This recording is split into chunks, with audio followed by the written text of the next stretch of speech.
Hi friends, welcome back to my channel. ಇವತ್ತೊಂದು super ಆಗಿರ್ತಕ್ಕಂತಹ mushroom palak ಗ್ರೇವಿನ ಮಾಡಿ ತೋರಿಸ್ತಾ ಇದ್ದೀನಿ. ಇದು ರೊಟ್ಟಿಗೆ, ಚಪಾತಿಗೆ, ಪೂರಿಗೆ ಮತ್ತು ದೋಸೆಗೆ ಕೂಡ ತುಂಬಾ ಚೆನ್ನಾಗಿರುತ್ತೆ.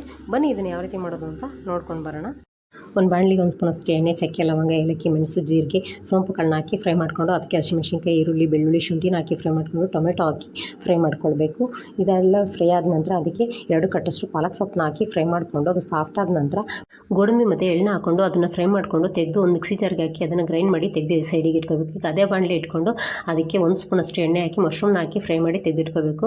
ನಂತರ ಅದೇ ಬಾಣಲಿಗೆ 1 ಸ್ಪೂನಷ್ಟು ಎಣ್ಣೆ ಹಾಕಿ ಈರುಳ್ಳಿ ಹಾಕ್ಬಿಟ್ಟು ಚೆನ್ನಾಗಿ ಫ್ರೈ ಮಾಡ್ಕೊಂಡ್ಬಿಟ್ಟು ಅದಕ್ಕೆ ಅರಿಶಿನ ಪುಡಿ ಮತ್ತು ಅಚ್ಚಕಾರದ ಪುಡಿನ ಹಾಕಿ ಸ್ವಲ್ಪ ಫ್ರೈ ಮಾಡ್ಕೊಂಡು ಅದು ಗಟ್ಟಿ ಆದ ನಂತರ ನಾವು ಗ್ರೈಂಡ್ ಮಾಡಿ ಇಟ್ಕೊಂಡಿದ್ವಲ್ಲ ಮಸಾಲೆನೇ ಹಾಕಿ ಸ್ವಲ್ಪ ಕುದಿಸ್ಕೊಂಡು ನಂತರ ಮಶ್ರೂಮ್ ಹಾಕಿ ಅದನ್ನು ಮಿಕ್ಸ್ ಮಾಡಿ ಒಂದು 2 ನಿಮಿಷ ಕುದಿಸ್ಕೊಂಡು ಅದಕ್ಕೆ ಕೊನೆಯಲ್ಲಿ ಕೊತ್ತಂಬರಿ ಸೊಪ್ಪನ್ನ ಮಿಕ್ಸ್ ಮಾಡಿಬಿಟ್ಟು ತೆಗೆದಿಟ್ಕೊಂಡ್ರೆ ನಮ್ಮ ಪಾಲಕ್ ಮಶ್ರೂಮ್ ಗ್ರೇವಿ ರೆಡಿ ಆಗುತ್ತೆ. ಡೀಟೇಲ್ ವಿಡಿಯೋ ಬೇಕಂದರೆ ನನ್ನ ಯೂಟ್ಯೂಬ್ ಚಾನಲ್ನ ಸಬ್ಸ್ಕ್ರೈಬ್ ಮಾಡ್ಕೊಳ್ಳಿ.